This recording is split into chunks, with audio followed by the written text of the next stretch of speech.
this is an iHeart podcast. Guaranteed human. With no fees or minimums on checking accounts, it's no wonder the Capital One Bank guy is so passionate about banking with Capital One. If he were here, he wouldn't just tell you about no fees or minimums. He'd also tell you about how Capital One cafes are open 7 days a week to assist with your banking needs. Yep, even on weekends. It's pretty much all he talks about, in a good way. What's in your wallet? Terms apply. See CapitalOne.com/bankguy. Capital One N.A., member FDIC. Hey folks, owning a home means one thing. Something's gonna break. AC, plumbing, fridge, and it's never convenient or cheap. That's where American Home Shield comes in. An AHS Home warranty can help protect your wallet from pricey breakdowns on even your oldest appliances and systems. And if they can't repair the covered item, they'll replace it. So check out American Home Shield and get 20% off any plan at ahs.com/SYSK and see promo details. See ahs.com/contracts for coverage details, including service fees, limitations, and exclusions. American Home Shield. Don't worry, be warranty.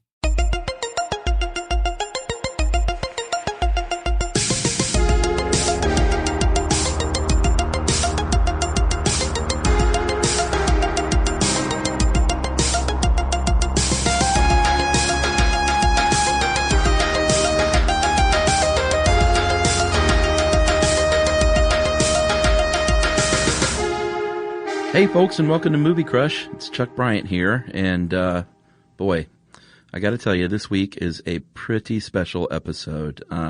This one needs a little bit of setup, and I urge you to listen to this one, because the background of Tig Notaro's interview and how this thing started was, here's what went down. So, I had met Tig before at her comedy festival that she curates every year, Benson Ball in Washington D.C. And Josh and I do our Stuff You Should Know live there, usually every year, and was lucky enough to meet her last year, and she's just really sweet and a very nice person. And so I hit her up to be on this show because she was coming through town to perform.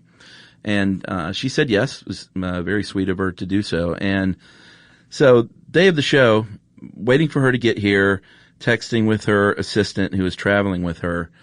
And they said, all right, she's here, meet us downstairs. Met her downstairs. I was really excited because I adore Tig Notaro and her comedy, as I'm sure everyone listening does. And I meet her downstairs in our building, and she's just a little weirdly removed, I guess the best way to say it. She's a very warm, friendly person, so it was different than I was expecting to get. She wasn't being mean or anything. She wasn't being a jerk, but I could tell something was going on, and I was kind of walked her around the building a little bit and then got on the elevator, and the whole time she was just sort of nodding and being nice enough, but something was off, and I could tell something was off.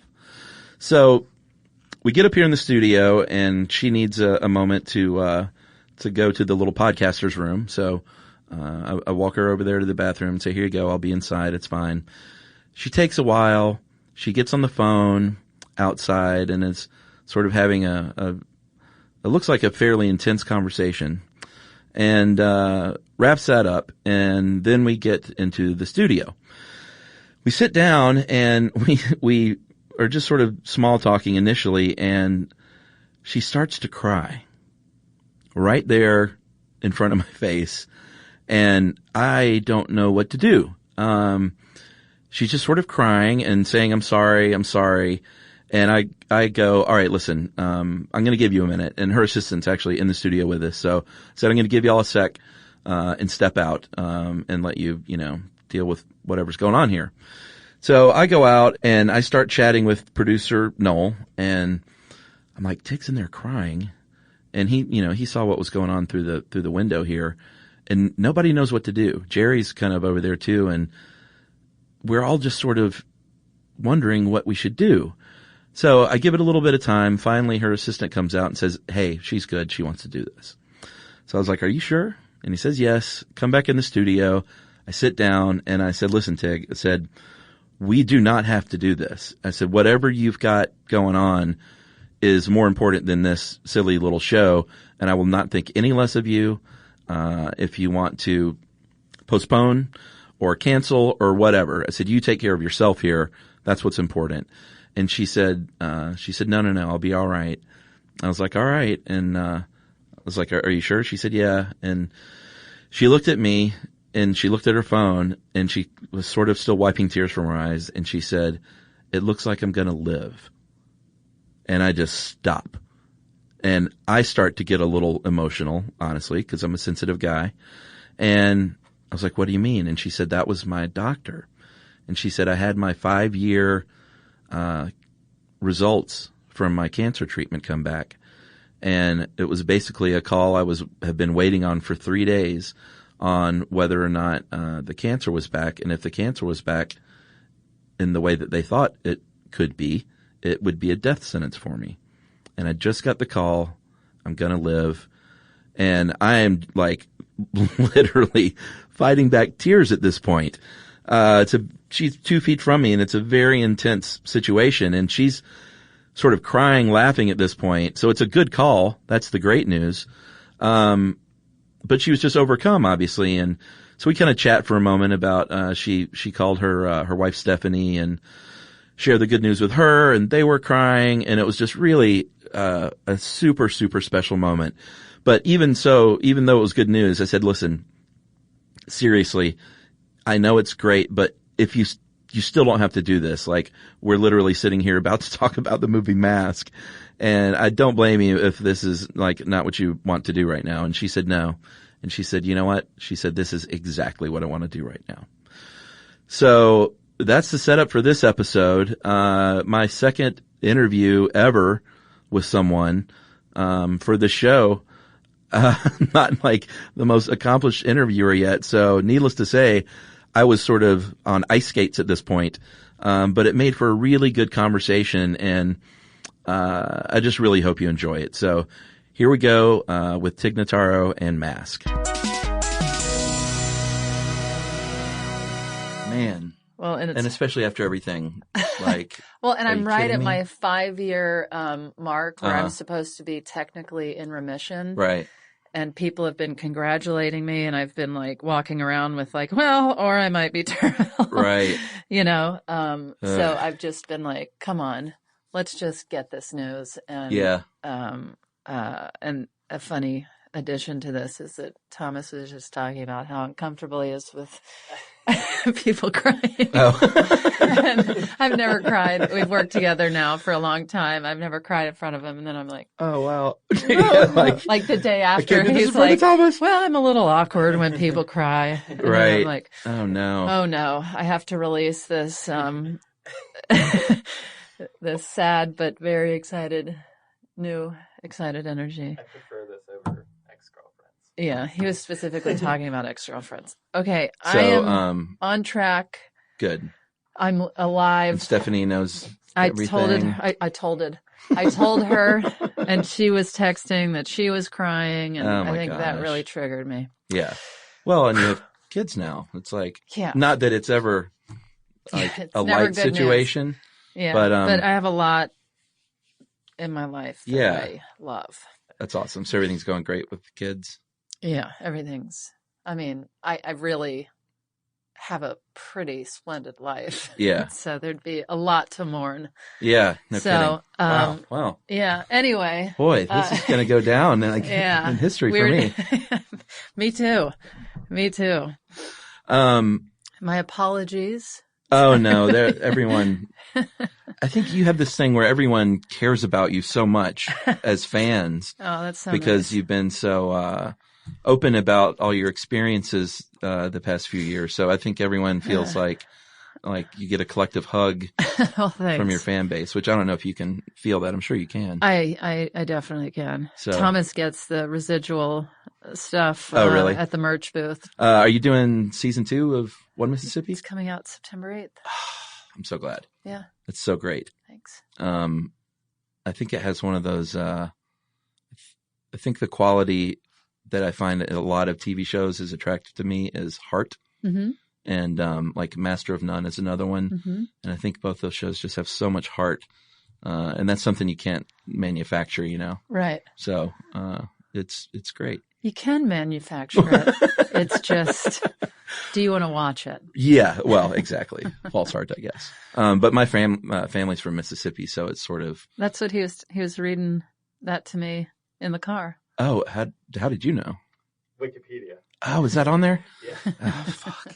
My family in Mississippi, they started an email chain that I was on talking about how I have a Wikipedia page. And they were all like, oh, chiming in like, wow. Right. And I just Like you really saying, made it. Guys, I've actually done a lot of other things, and you could probably have your own Wikipedia page too. Right. I mean, somehow, some way. Yeah. But this is not my biggest accomplishment. Right.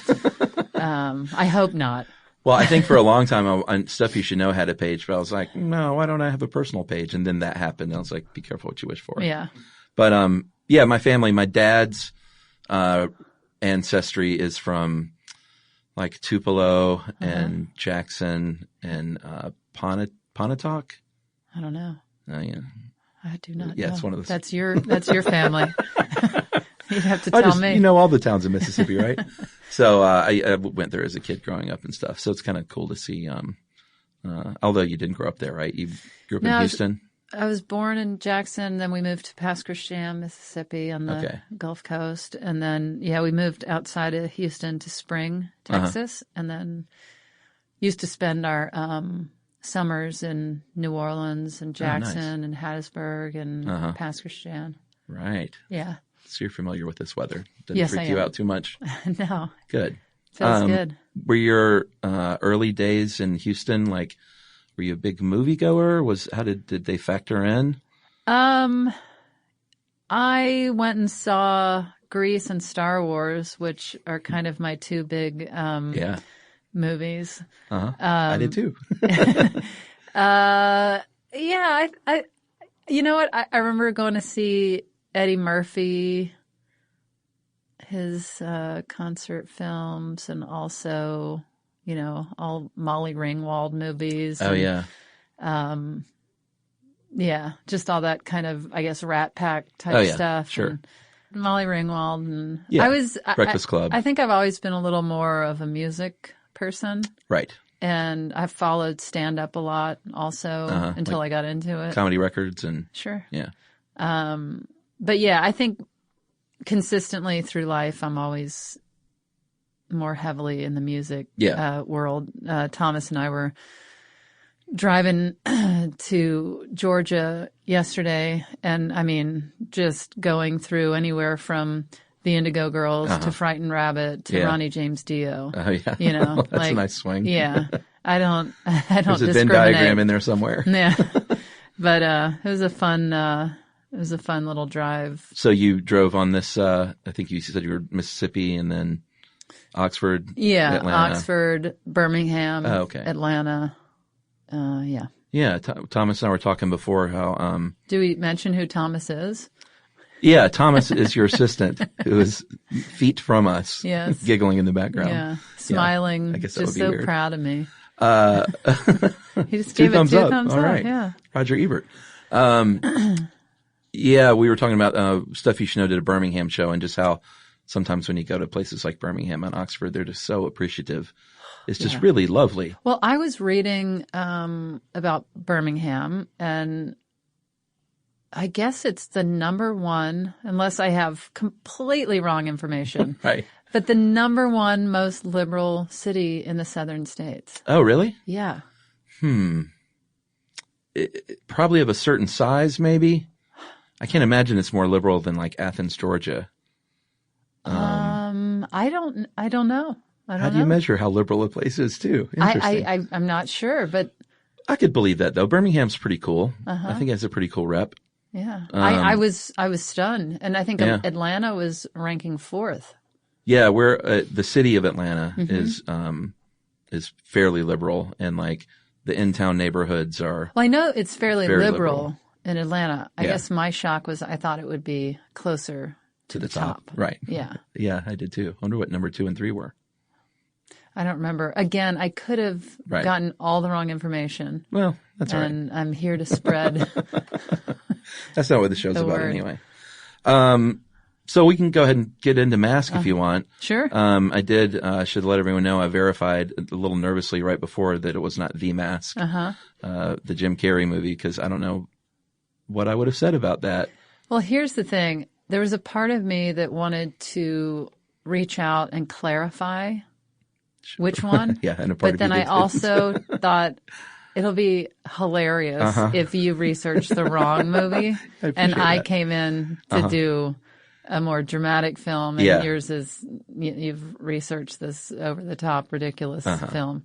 Yeah. And so I was like, you know what, just leave it be. I appreciate that. And let it do what it wants to.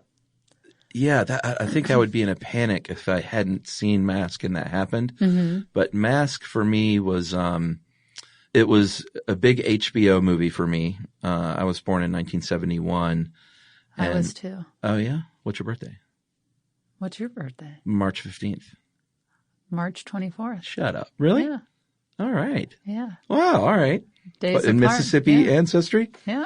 So when I was I guess we were 14 then in 1985. We were. When, it was kind of fun to say.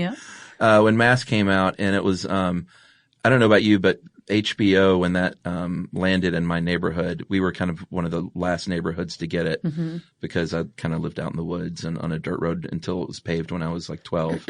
So it was a really, really big deal. Well, now we're bragging. Right. Right. So HBO came late, and I would just watch some of these movies over and over again, and Mask was one of those. You know what my HBO movie was? What? Under the Rainbow. Oh, yeah. Do you remember that? Chevy Chase. Yeah. God, what was the premise? So it was a Wizard of Oz, like, remake? No. I actually don't even remember what the movie was about, but I remember there were just a lot of little people. And I watched it several times a day. Anytime it was on HBO, I was like, well, I know what I'm doing with my time. Yeah. Yeah. I don't remember the premise. There was definitely a Wizard of Oz angle. I don't know if they were trying to do a remake or a musical or something. I have no idea. Yeah, me either. I mean, nothing stuck except Chevy Chase and little people. Yeah, and, same here. But really, I think that's the movie I've seen most in my life. Oh, wow. Is Under the Rainbow. Thanks to HBO. Yeah. Have you ever heard of that?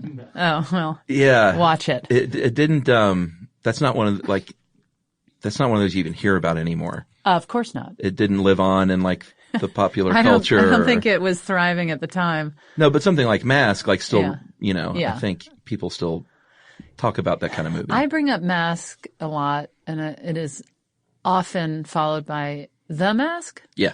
So. Sure. Yeah. So I watched it today again. Mask is really hard to find. Like you can't even pay for it on YouTube. Oh. And as a rental. Like I had to watch it on YouTube, but it was the screen was in the top little third of the corner. And then all around it were like starbursts going off. And it was in. Yeah, that's the original. So, that sounds about right. Terrible quality. It was really weird, but I've seen it, like I said, because of HBO. I saw it. I mean, I can't even hazard a guess, but at least like 10 times probably. Yeah. So it's a movie I was really familiar with, but hadn't seen in many, many years. So it was fun to, kind of go back and watch it. Now, this is an embarrassing moment where I admit I didn't go back and watch it. That's okay. Okay. No. That wasn't like part of my homework? No. Okay. There won't be a quiz. Okay. So you don't need to worry about it. You remember the gist of the movie, right? Yes, I do. So Eric Stoltz. Oh, I remember, yes. Oh, okay. I thought you were about to say I didn't know that's who that was. No, I for sure did, yeah. I read a funny thing today where apparently at the wrap party, there were crew members introducing themselves to him because they didn't see him out of his makeup. Oh. So they didn't even know what Eric Stoltz looked like. Wow. And I also read that Cher dated him after the movie. Which really? Yeah. Huh. Kind of tarnished it a bit. Yeah. In my head. That's bizarre. Yeah. I thought it was a little bit weird. I was about to say, are they the same age? But I guess that doesn't matter. Well, no, of course not. But my wife's 15 years younger than me. I think that's about the age difference of Sharon Eric Stoltz. Did I just ruin it for you about me and Stephanie? No. No, that doesn't tarnish.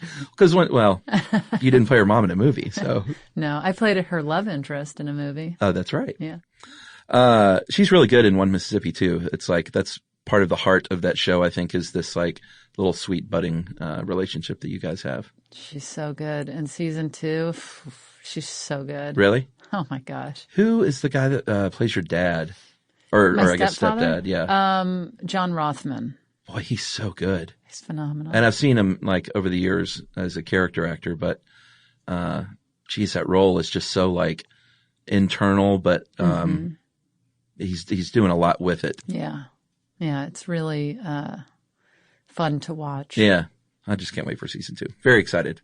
So you know probably that Springsteen was supposed to be the songs, right? Or do you know that? No. For Mask? I know Bob Seger? Yeah. Bob Seger was the soundtrack? Yeah. So he was the stand-in. Peter Bogdanovich, the director, was insistent on Springsteen being the guy because in real life, the real Rocky Dennis was a Springsteen fanatic. And so, very famously, they had a battle because I think the record label, and I can't remember if it was Columbia or Universal, who was who. I think Springsteen was on Columbia and Universal was the movie studio, but someone didn't like each other and they wouldn't allow it. And Bogdanovich later sued the studio because they made him use Bob Seger, whom I don't even think he cared for. Really? So, Bob Seger, I feel like makes that movie. Oh, really? Kathmandu? Yeah. Oh my gosh. The end credits, I remember, what Bob Seger song is that? Well, I can't tell you because I watched the director's cut today, which has Springsteen. Really? Yeah. How was that? It was a little like Bizarro Mask because you're right. Like it's such a through line, the Bob Seger stuff. And then having seen the Seger version 15 times, I knew that the Springsteen version was out there. So it was a little strange hearing like Thunder Road and Born to Run. And, I'd be so curious to see that version because I feel like Bob Seger represents way more of that world. Like that sort of biker. Yeah, that biker world than Bruce Springsteen does, you know? Bob Seger's just on the nose. Yeah. Yeah. And the Kathmandu song, especially, because, you know, one of the big subplots of the movie was his Europe trip that he was going to take with his friend. Yeah. I mean, so great. Yeah. All right. So Seger, you're in the Seger camp. I love Bob Seger. You're not a fan? Well, we actually had a thing on Stuff You Should Know where I complained about Bob Seger. I think I was complaining about a specific song, Turn the Page. You know the song? Of course. I'm a Seger fan. How many times do I have to tell you? And I think I made it, I think it may have just been so I could make the joke that should have been called Turn the Station. Cause I always thought that was kind of a funny joke. And then, I heard a lot from a lot of people. Seger loyalists that kind of gave me shit for that. And then Metallica, did you hear their remake of Turn the Page? Oh, no, I don't think so. It's great. Is it just a heavy, slow version? Yeah. Yeah. But it's good. Yeah. I'm not typically a fan of remakes of anything. I'm always like, I think they had it handled, guys. Relax. Right. But I feel like Metallica did a really great Metallica version of Turn the Page. Wow. I'm going to have to hear that. Yeah.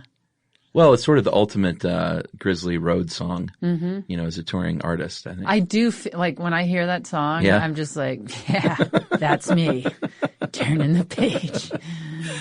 Wow. Well, you're definitely going to have to check out the Springsteen version. I think you can get it on DVD unless you want to watch the weird third screen YouTube Starburst version. No, thank you.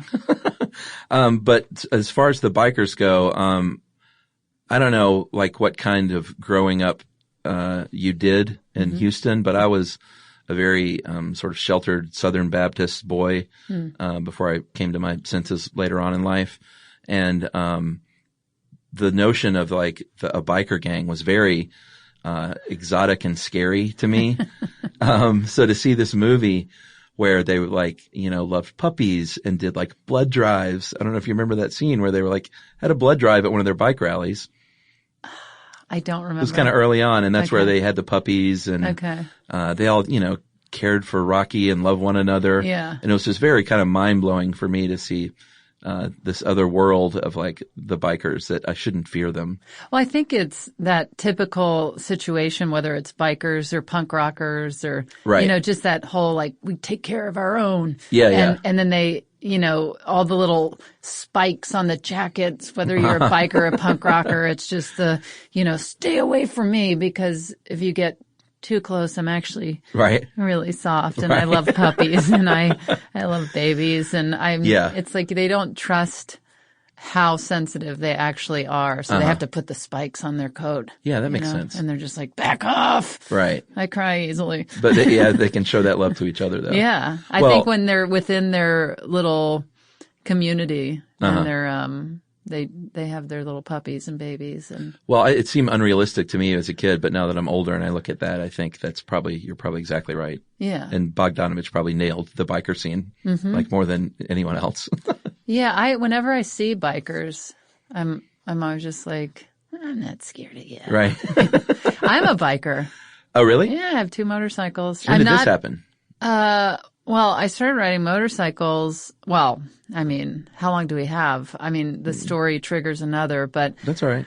I always wanted to ride motorcycles, and I had a friend growing up that invited me when I was in 4th grade to come over and ride motorcycles in her pasture.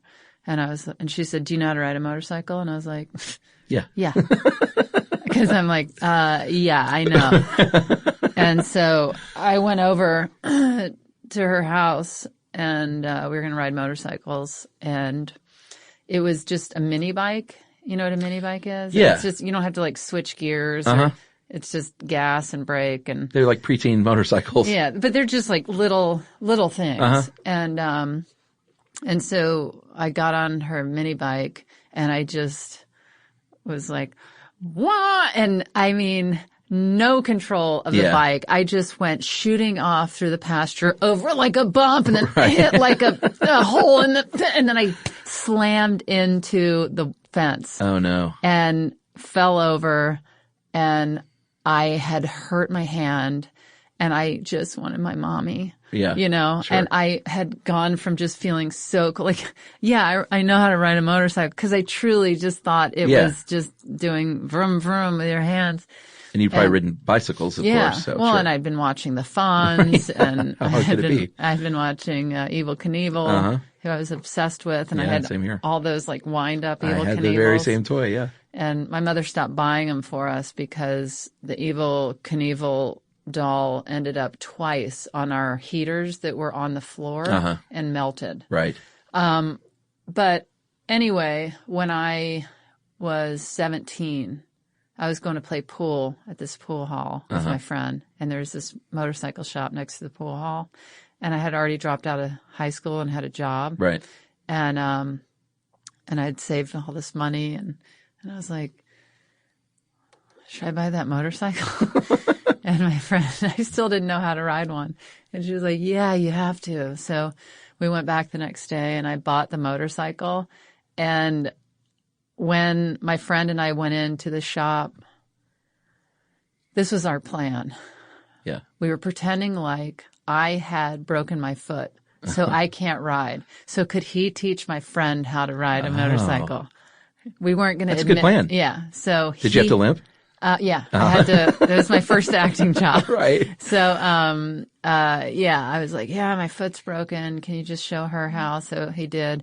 And we learned, and we didn't even have motorcycle helmets. We had brought along a go-kart helmet and a plastic football helmet. And we rode the motorcycle. Wow. Yeah. Like a Houston Oilers helmet or something? Yes. Yeah. And we just were so amused by it. It was her little brother's plastic football helmet. And then I ended up selling that, and then So they sold you a bike with to a young lady. 17-year-old lady. Limping with a plastic football helmet. Yeah. Well, they didn't see the helmets. Oh, okay. That was something we took out of the car later. Oh, gotcha. Yeah. For safety. I wore the, we didn't want to be pulled over by the cops. Right, well, of course. So, you grab your football helmet and, nothing to see here, officer. Right.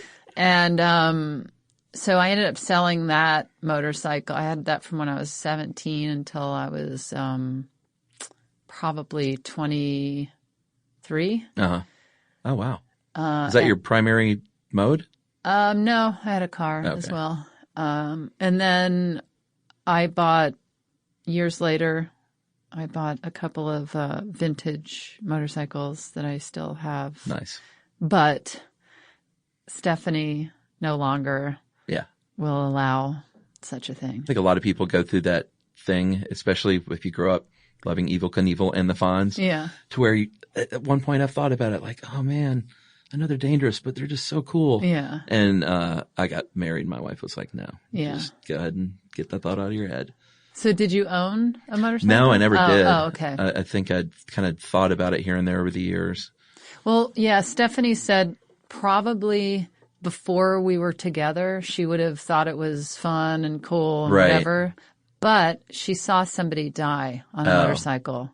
Yeah. And It's she big said, stuff. there's no way. Yeah. If it was before she saw that. Right.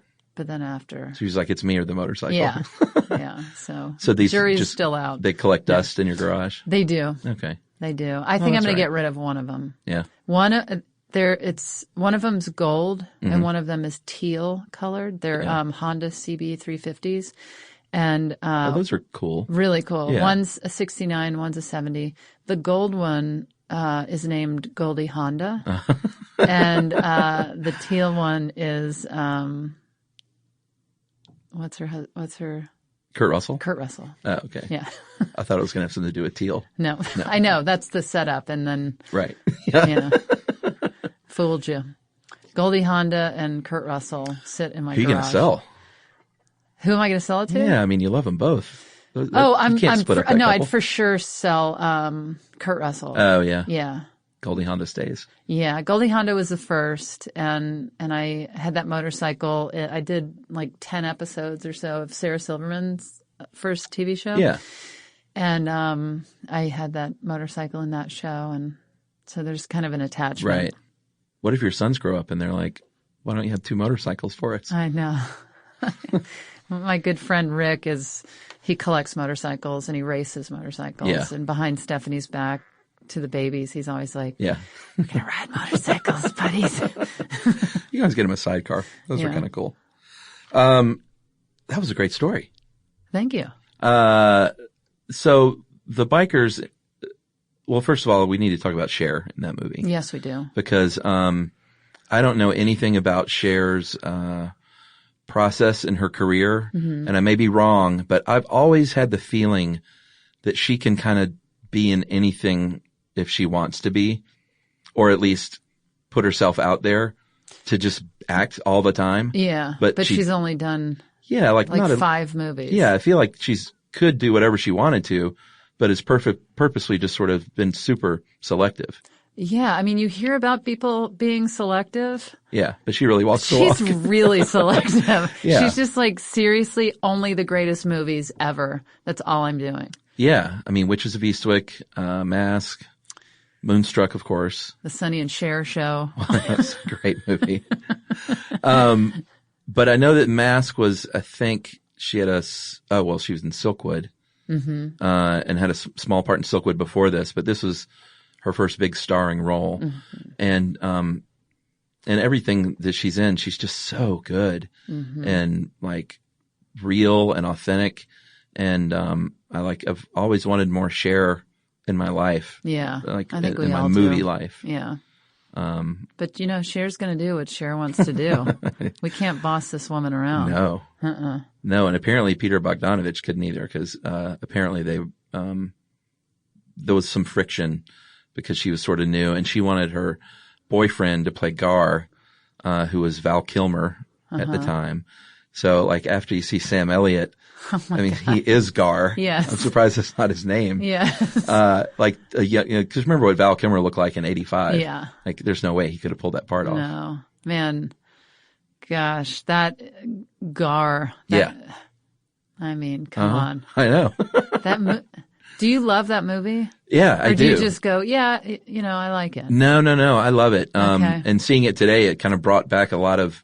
Did it hold up? Yeah. 'Cause I haven't seen it in a handful of years. It does hold up. I think it avoids that like movie of the week thing that it easily could have been because Bogdanovich was a director and like a really like masterful director, and the casting, like my mom has been in love with Sam Elliott since she was from that generation of mustachioed hunks of the 70s. Yeah. Were kind of right up her alley. Did she like Tom Selleck?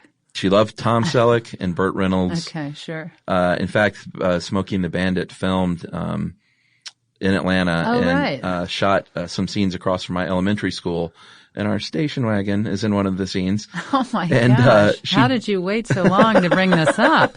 Well, this gets even better. She, for probably 12 years after that movie, in our garage, we had the Sheriff Jackie Gleason's car door in our garage. It was knocked off of the car in a scene in the movie.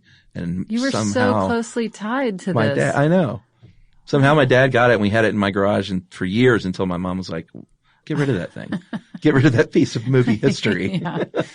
Wow. But anyway, long story short, she drugged me down one day to meet Burt Reynolds. He did like an autograph day. And it's one of those things, I'm like, I don't know, 9 or 10 years old, in line for hours and hours to meet Burt Reynolds, and have him like smack his gum in my face and like hit me on the chin and sign a thing for my mom.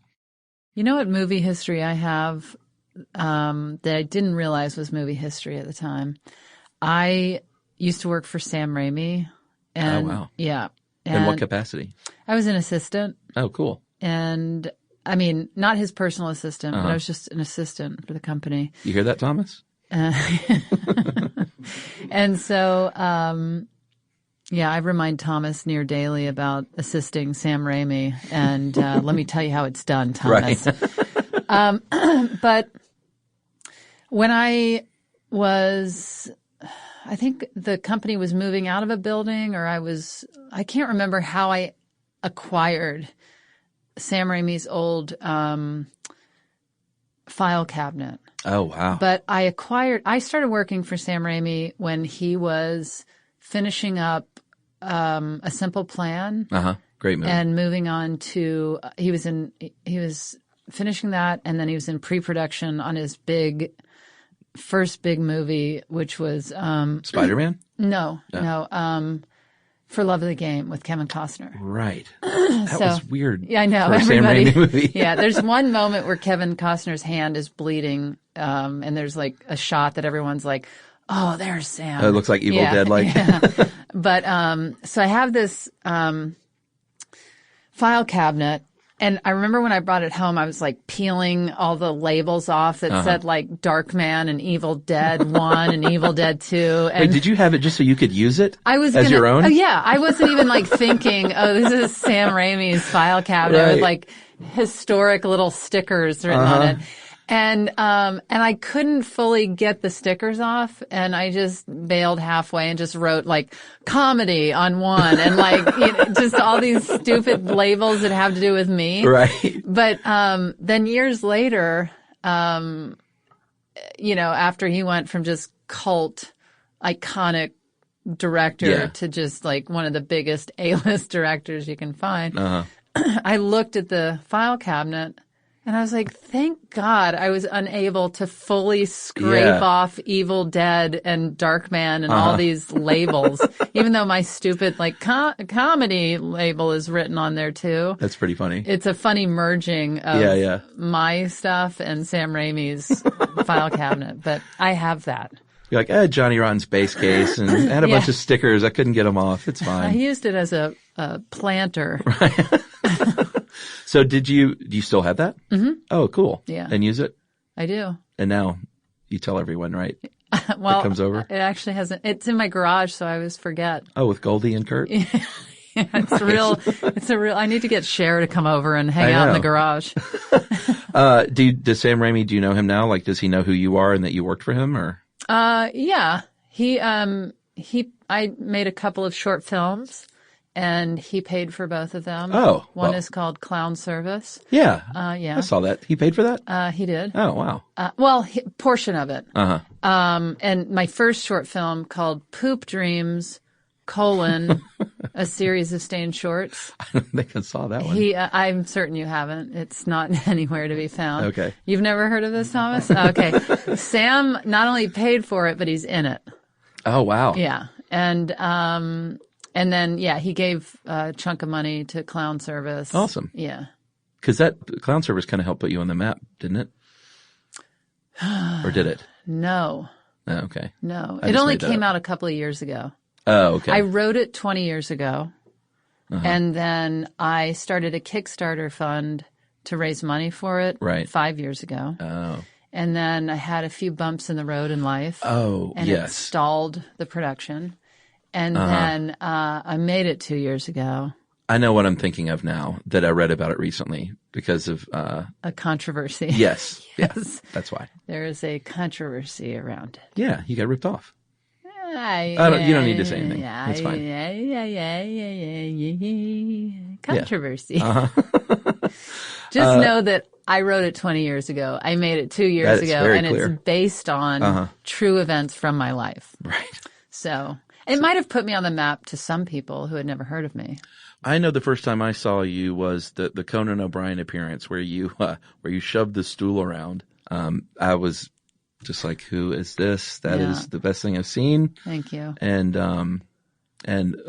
Paul Tompkins was the guest that night too, right? Yeah. So I'm a fan and sort of friend of his now, and that was why I was watching that night was to watch Paul. Yeah. And then you came on and did that, and I was like, wow, this is awesome. This is the coolest it's funny thing. because when I pitched that idea to the booking agent and producer, they were like, I said, so I just want to, push a stool around.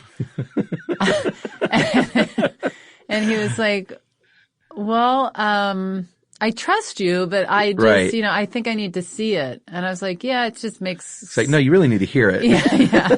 Makes these squeaky noises and it makes people laugh and then it makes them not laugh and then they laugh and then they don't.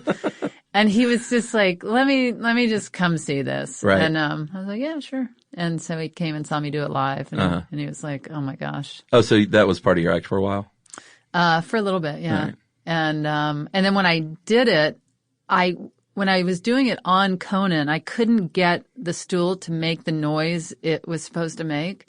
So I just went on a leap of faith, literally, and leapt up closer to where Conan you and brought Paul it on were. that second stage. Because there was plexiglass. Underneath the plexiglass floor were these lights that come up. And so I went over and I was running it across the plexiglass, and it was just making this just the sweet noise. The scratch is still there.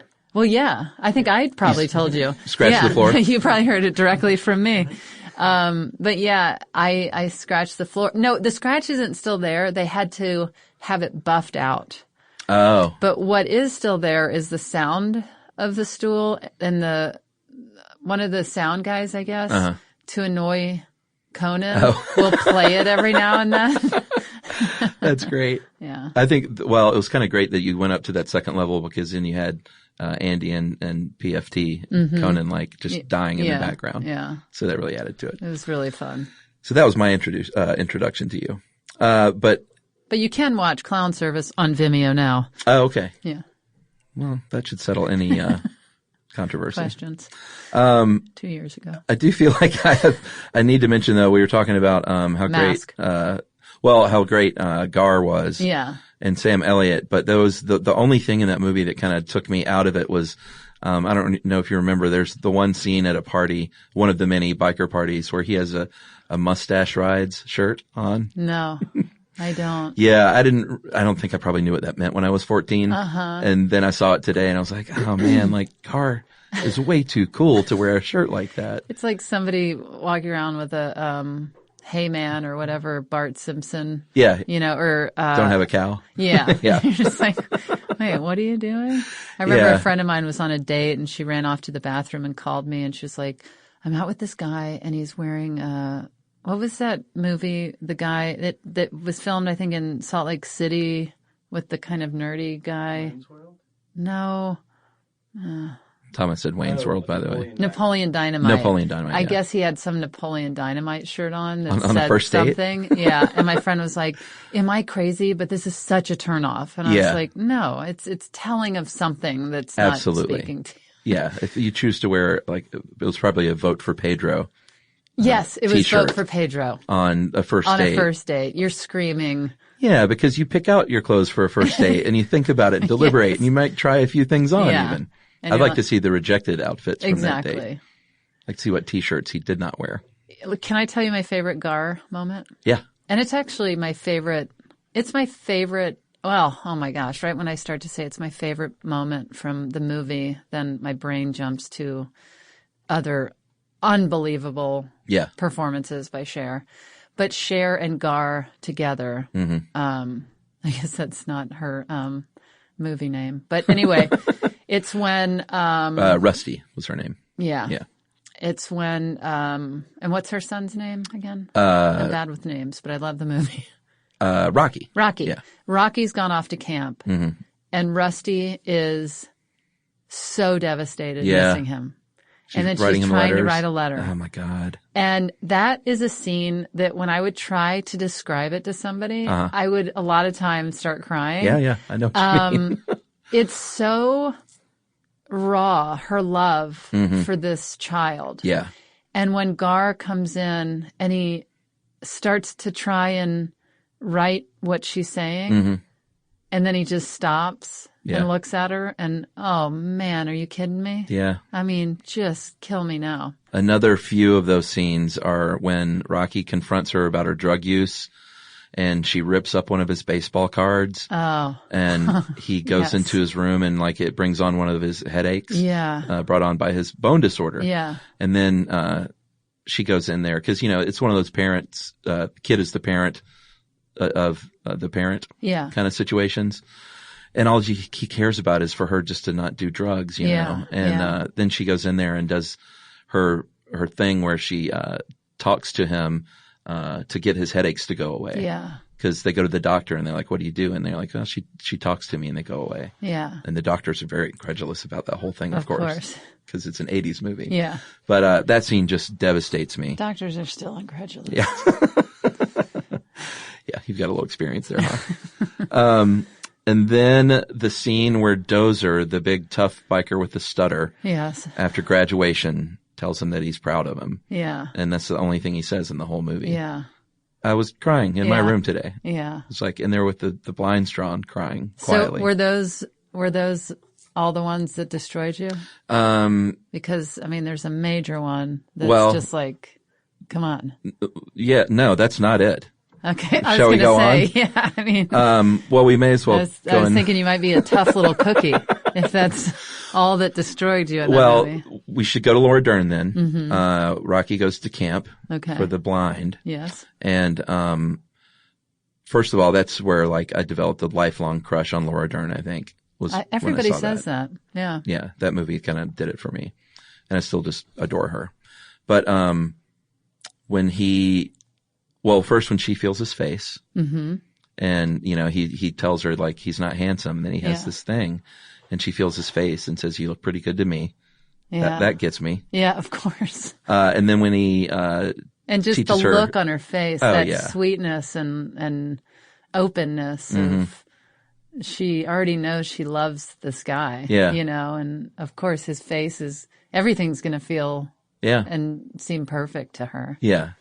It's just so sweet. Yes. And then when he teaches her the colors, with the hot rocks and the cool things. Yeah. And like she gets it. She and gets the cotton balls. Yeah. It's just wrecks me. Yeah. But is that it? Yeah. I mean, we should talk about his death. Yeah. It's devastating. Devastating. I was weeping this morning. I mean, I'm a big sap and a big sucker. I don't know when I got so emotional. But have no qualms about breaking down and crying. Yeah, well, if the spirit moves me. I don't think we caught my boohoo session on audio today, but no, obviously I will. You should watch Mask tonight. Oh my god! If you need a good cry. I don't. I'm boohooed out today. Well, so as you probably remember in the movie, she the night before they're having another big biker party, and he says that his headache's kind of bad. Yeah. So he goes in and just goes to bed, and then she gets the call in the morning that he's not at school, and she fucking knows right then there's no way Rocky wouldn't be in school. Yeah. Because he like swept the academic awards. Yeah. And goes in the room, and he's there, and she knows he's gone. Yeah. But I'm getting in a denial. little, she's pulling the blinds Yeah, up and yeah. talking to him like, you know, Come on, Rocky, you gotta get up. Oh my God. I know. It's just devastating. It's too much. It is. And, she keeps talking to him, and then, you know, goes and kind of destroys her kitchen briefly. And it's just so painful because, he's this one bit of light she has in her life, you know. Yeah. Very hard to sit through that scene. And I remember being 13 or 14 and, just like it wrecked me then. Yeah. You know, as a sensitive little Baptist boy. Yeah. But, yeah. I don't know if that movie is what started things off for me, but I love movies that just destroy me. I do too. And I don't know what it is. Yeah. I mean, yeah, but that was, It's a catharsis in a way too, I think. Yeah. Or for me it is. Yeah, probably so. Just to like Get be it out. affected Yeah. so deeply about something you're seeing. Mm-hmm. I'm not that way with music too. Like any piece of art now can move me to tears in like a second. Yeah. It's that, I feel like that might be that first dramatic film, and then it just became, you know, I actually don't follow like comedic movies or things like that. It's just more like Bjork and Dancer in the Dark. Yeah, I'm there. Oh my God. Talk about a heavy movie. Boys Don't Cry. I mean, Oh geez. Yeah.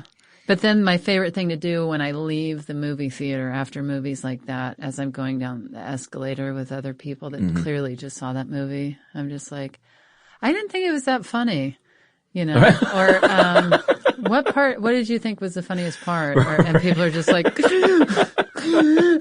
was this human monster. yeah. It's always so weird in LA too, because I lived there for like 5 years, and, when you hole up in a dark theater, and especially a heavy movie like that, and then you come out and it's always just like you're at the fucking Grove or something. It's so alarming. A trolley goes by. It is. It's alarming. Like a trolley full of tourists. Yeah. It's very disconcerting to me. I remember I left a movie at the Beverly Center one time. Can't remember which one it was. But, you know, they have like the series of escalators going down there. And, this is inconsequential, but I looked out to the side and there was something going on in a parking lot across the street. And I went down and it's like, what's going on over there? And someone said, oh, the Go-Go's are about to play. It's free. I was like, are you shitting me? So me and my friend like went from this downer movie and we literally walked straight off as the Go-Go's hit the stage. And they played, it was a little shorty promotional thing, but they did like their 8 greatest hits and banged it out in like which are 40. Great. Yeah. In like 40 minutes. Yeah. And it was one of those LA things where like, did this just happen? Yeah. This is like the best day ever. Oh my gosh. The Go-Go's are so great. So not why I'm here, but I have plenty to say about that. Boy, yeah. Well, I mean, you're my age. That was our wheelhouse. Yeah, 71. Yeah. I mean, we talked about this. March. Uh-huh. Yeah. Pisces, right? Or are you Pisces or? I think I'm Aries. Stephanie follows all that. Yeah, I think I'm like Pisces cusp or something, but I truly don't know what I'm talking about. Yeah, I don't and either. Hilariously enough, I don't know what her sign is, and she is astounded every time she finds this out because she talks about her sign all the time. And you just don't remember. I can't clock that. I can't quite register. It's not anything like that I follow. So you could put a gun to my head and I cannot tell you what Stephanie's sign is. Well, we did a Stuff You Should Know episode about astrology, about how it was just bullshit. So don't feel bad. I know. I used to, with an ex-girlfriend of mine, when we'd have an argument, she'd be like, it's because you're an Aries. And everything I did, she'd be like, yeah, it's because you're an Aries. Right. And I would always say, So you're telling me that if I was born just one day earlier, everything would be your fault? Right. You know? Yeah. I mean, I'm baffled by, I don't have information on it, and so I don't want to completely It's BS. slam stuff my wife believes in. But Very magnanimous. Whatever her sign is. I Right. don't know. Really quickly, speaking of alternate casting, Kevin Costner, who you mentioned from Sam Raimi's movie, was almost Rocky Dennis. Do you want some Costner trivia? I'd love some. Do you know what his production company is called? Oh, boy. Can I get a guess? Sure. Kicking Bird Productions. That's correct. No, Tig don't Productions. Really? Yep. Why is that? Something about like his grandmother. I'm not sure, but Kevin Costner was the star of For Love of the Game. Yeah. When I worked for Sam. Oh. There was a couple of mix-ups where cash was delivered to me when I was at my office that was clearly supposed to go to the production or someplace else. I don't know. I also ended up on a conference call with Kevin Costner and somebody else and looped in. I'm just wondering about the cash. Is that how Costner operates? He just has cash delivered? I think it was just petty cash or something. Yeah. I thought you meant like a briefcase or something. No, full of I ended cash. up with an envelope of petty cash. Right. That clearly had to do with the production. And then I ended up on a conference call going, hello? Hello? Who is that? This is Tig. And it was Kevin Costner and somebody else going, Tig's not what a do you person. mean? Yeah, it was a lot of, but it was me just really unaware of what was happening. Wow. And then I was like, I'm an assistant over at, my name is Tig. And you were probably so afraid to miss any meeting. Like you felt like, well, like, I was gotta be never on this. needed in a meeting. Well, that's why when you get the conference call, Yeah, like, you're it's like, I wow, gotta, they must really need me. yeah, I got to get on this. Yeah. I was That's like, funny. a call for me? Okay. Then I like press conference and I'm all of a sudden in on a meeting. When did you hang up from the meeting? After they were like, okay, well, can you hang up now? We need to have our meeting. Yeah, when you were politely asked to leave. And now could someone actually connect us to Tig Productions and not this buffoon answering the phone at the production office? Is your production company Kevin Costner Productions? It should be. It should be. That's a good idea. Rob Lowe was the other person who almost played Rocky. I don't have any trivia for you there. No, that seems like it would have just been weird stunt casting. Like, let's take like the most handsome guy in Hollywood and I can't stand stunt casting. cover The thing his I face. pride myself on with my show yeah, is that we hire who's perfect for the job. yeah. And I personally am never like, I want to get a celebrity or I've always wanted to work with this person. And now this is the It's time. easier to buy into, I think, for me as a viewer, because like when I saw the guy that played her stepdad, I was like, wait a minute. Like, I know that face. Like, I think he was in Ghostbusters. Well, see, that's the thing is if somebody's just like a character actor, working actor, I don't care. Sure. Or if they've never acted. But I do not want to like cram a bunch of famous people. No, into that's my weird. show. And the guy that plays your brother, he's so great. He's so good. Yeah. It's And really, he's so great second season. I can't wait. How many episodes? 6 again. Okay. Yeah. That's good. A nice tight, like, There's no filler episodes. no, I feel that way for sure. I watched it with my wife, when it came out, but I think people try to do too much these days. Yeah. For more episodes. Right. Like anything over 10 is I'm trying just to do egregious. less. Yeah, that's good. Yeah. It's a good goal. All right. Well, let's finish up then with a couple of quick segments. Okay. You've been kind enough with your time. One I call What Ebert Said, because Roger Ebert's my favorite movie critic of all time, so I like to go back and kind of see where he landed. 2 thumbs up from Thomas. He gave Mass 3.5 stars out of 4. 3.5? Mm-hmm. Huh. Wonder what the little half problem was. You know what? John Ronson said the same thing when he got 3.5 stars on his movie. He went, I wonder why he deducted a half a star. Yeah. But I mean, really, what was the problem? I don't know. I guess he just didn't think it was a perfect movie. I disagree. Well, here's his quote. Movies don't often grab us as quickly as Mask does. The story of Rocky and Rusty is absorbing from the very first, maybe because the movie doesn't waste a lot of time wringing its hands over Rocky's fate. Mask lands on its feet running. Mm-hmm. Not bad. And then 5 questions, and these can be short answers. I don't even know if I have a name for this yet. Sort of like movie going 101 with Tig. And you'll call that segment Movie Going 101 with Tig every episode? Every episode. Okay. What was the first movie you remember seeing in the movie theater? I think it was Star Wars. Okay. That's good. I mean, we were 6, so. Mm-hmm. We were. That's legit. 71. Mm-hmm. March. First R-rated movie that you remember seeing in theater or on VHS or whatever? Porky's. Oh, yeah. I couldn't go near that one. That was so verboten in my life. I would have really. I don't think anybody was saying, "Sure, go ahead, watch it." I think, there was just other activities going on at my house that were more interesting to my mother than monitoring what I was watching. Up here watching Porky's. Right. Such a dumb movie now that we look back, though. You know? Didn't you know it was a dumb movie when you were watching it? No, because I didn't see it till I was much older. Because I just thought it was, like, the sexiest movie ever made, because there were body parts in there that aren't usually shown, and I literally thought it was like the filthiest movie. Yeah, like I have no recollection of the movie. Yeah, I just know a lot of nakedness. Yeah, I just know I watched it, and I know it was rated R. Will you walk out of a bad movie?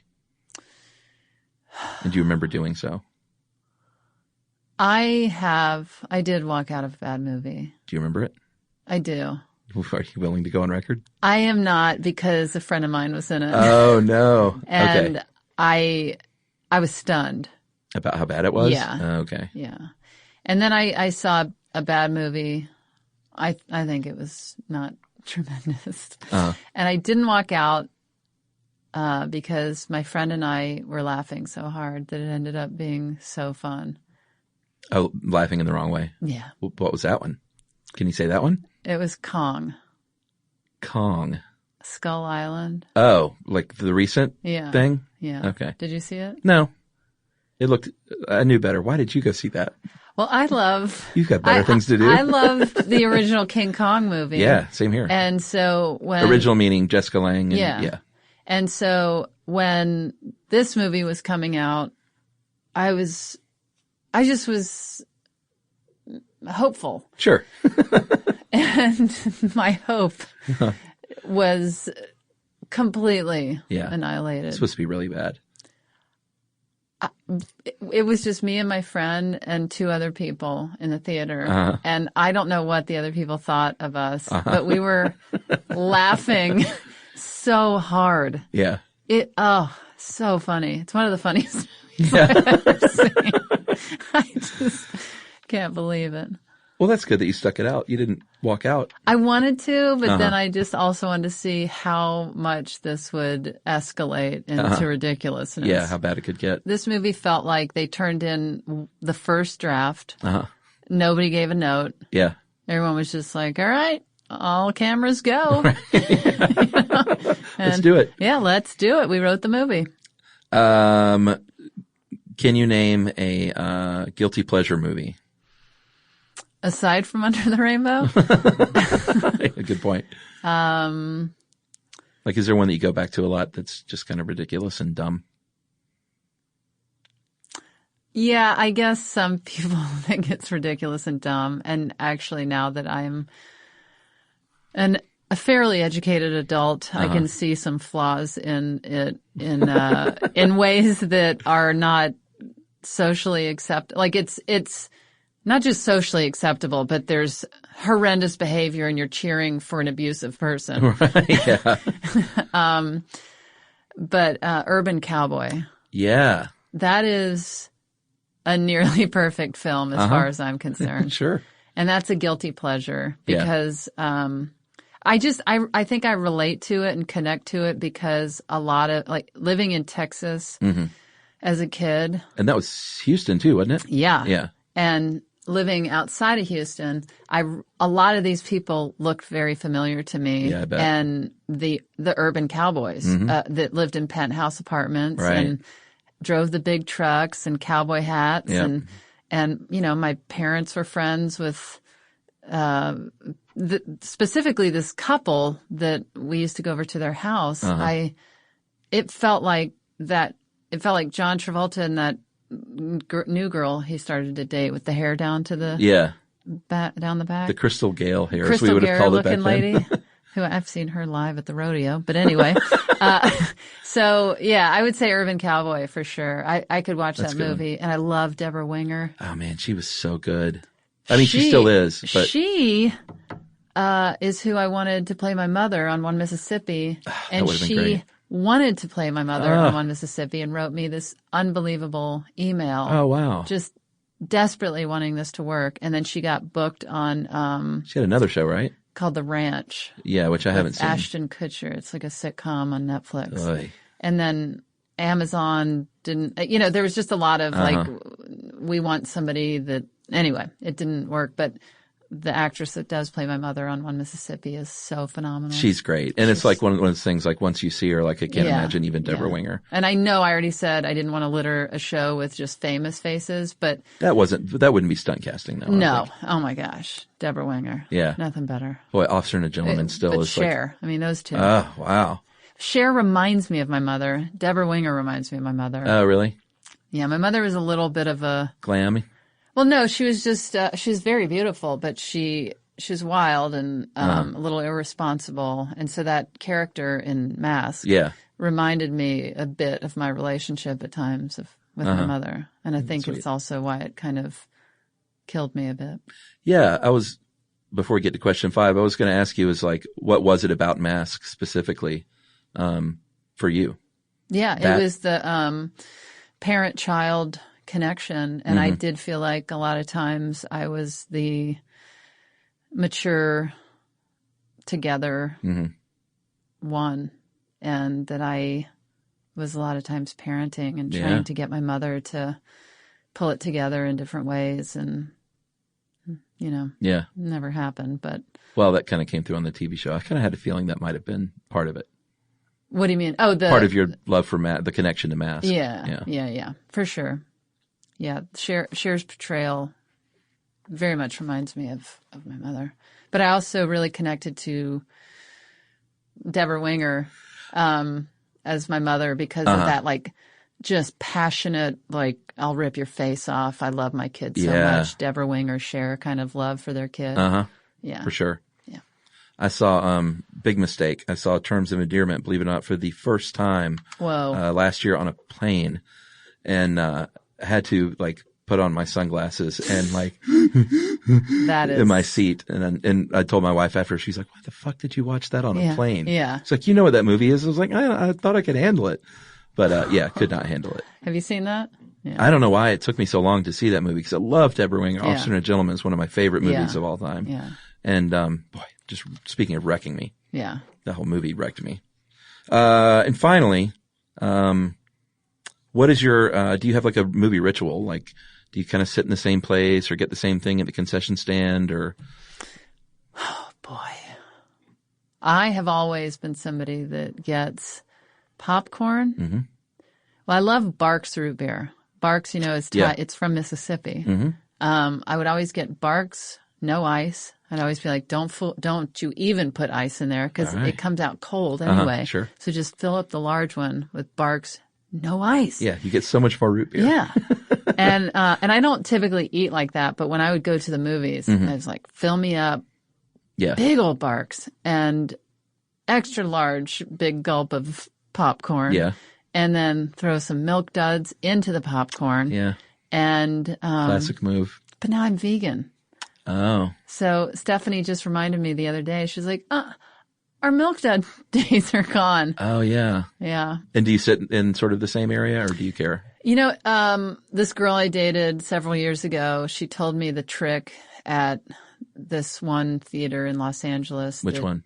Well, I don't want to tell you because I don't want, in case you're in town, if you're going to see a movie when I'm going to see. Would it be that awful to bump into me? No, it's the, I don't want you to steal my good seat. Oh, okay. It's at the Grove. Okay, yeah. And if you sit behind where there's bars I think it might be a handicap seating is in front. So there's no chairs there. Uh-huh. So if there's nobody in a wheelchair sitting there and you sit behind those bars, you can just put your feet on those bars. Yeah. I guess you could be a total jerk and put your feet up there if there's a wheelchair there. Yeah. But I would highly suggest being a considerate human. Yeah, not doing that. Put your feet down, you slob. Uh-huh. But anyway. Wow, so that's your secret tip. Yeah. Grove. But I also always have had a fantasy of going to a movie, walking to the front, the very front row, right or left corner by myself, just in an empty theater. That was sitting there. That's John Ronson's move. He sits in the front left seat. Well, I'll see him there. I'll sit on his lap. Just so strange. God, I'd like to see that. I know we have to wrap up. I will say this is what my fantasy I've always wanted to do is go into the Grove and just start making announcements to the theater and not work there, obviously, and just see how that goes for me. Yeah, see what takes. Yeah, and because the person, that does work there is going to come in and need to do the announcements and ask me to leave. Would you just freewheel it or? Yeah, just make sure you get your ticket validated and, no talking, turn off your cell phones. And just so real legit. Yeah, really tell people the rules, please no talk, just bathrooms are over here. And if you have to get up and get in, and then the person, the job that is, comes in and sees me doing it. Yeah. One day I'll do it. All right. Thanks, Tig. Thanks for having me. Appreciate you coming in.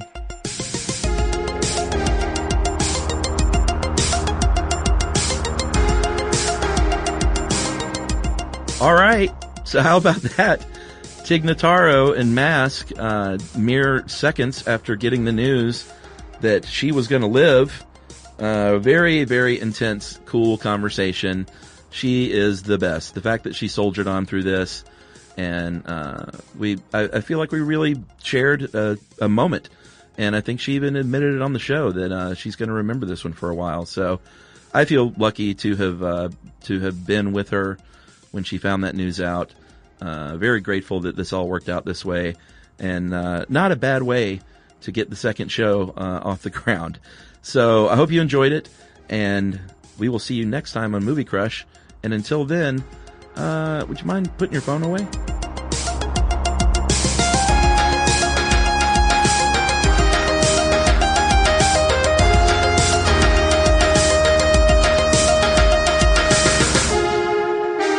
Movie Crush is produced, edited, engineered, and scored by Noel Brown from our podcast studio at Pond City Market, Atlanta, Georgia. The next time you end up with something on your shirt, don't turn to your usual detergent. Check out Tide Evo. Tide Evo represents over 10 years of innovation in product development. It's a revolutionary 100% concentrated waterless laundry tile made of compressed microfiber soap layers rather than liquid or powder. It's not pods and it's not sheets. It uses 6 layers of detergent fibers to deliver superior cold water cleaning without plastic packaging. It's mess-free, lightweight, and dissolves quickly. Try new Tide Evo. Real laundry magic. Geico presents a 30-second podcast between your podcast. Today's story is shared by one of our listeners. It's called Betrayed by Bill. It was in that moment I caught who was staring back at me in betrayal. Or more like what? My insurance bill. With trembling hands, I grabbed my phone and switched to Geico, saving about $900 in the process, and never to be betrayed again. Now that was bloody riveting. It feels good when the story ends with savings. It feels good to Geico. This is an iHeart podcast. Guaranteed Human.